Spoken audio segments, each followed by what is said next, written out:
生日如意。在这个值得庆祝的日子，叶董事长一定有许多金玉良言。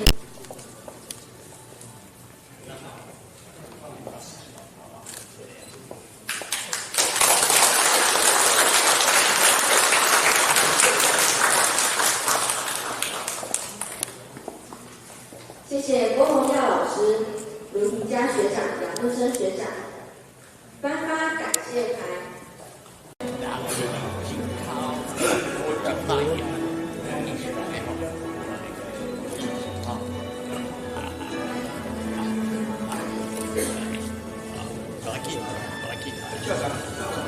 不能先请站这边，站这边。哦，好，还是这个，还是这个，可以。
专注在眼前的问题。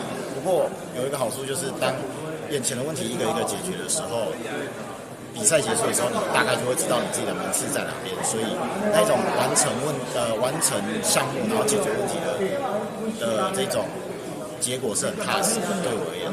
所以如果学弟妹有什么事情在犹豫，或者是想做但是不敢去做，我觉得都可以大胆的去做，因为其实我们还年轻，所以可以犯错。那犯错了也不会怎么样，大不了就是哭一哭，眼泪擦一擦，然后拍一拍身上的那些灰尘，然后再站起来，再继续往前走。我觉得这样就好了。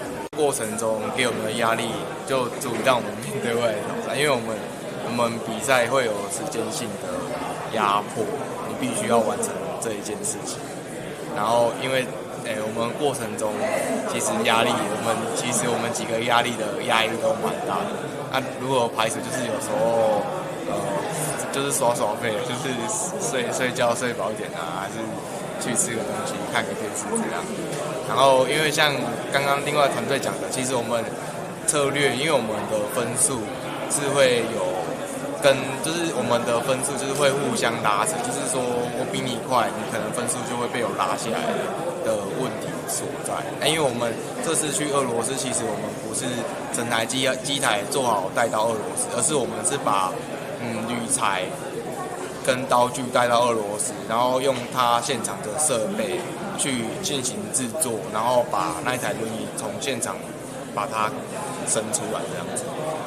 对。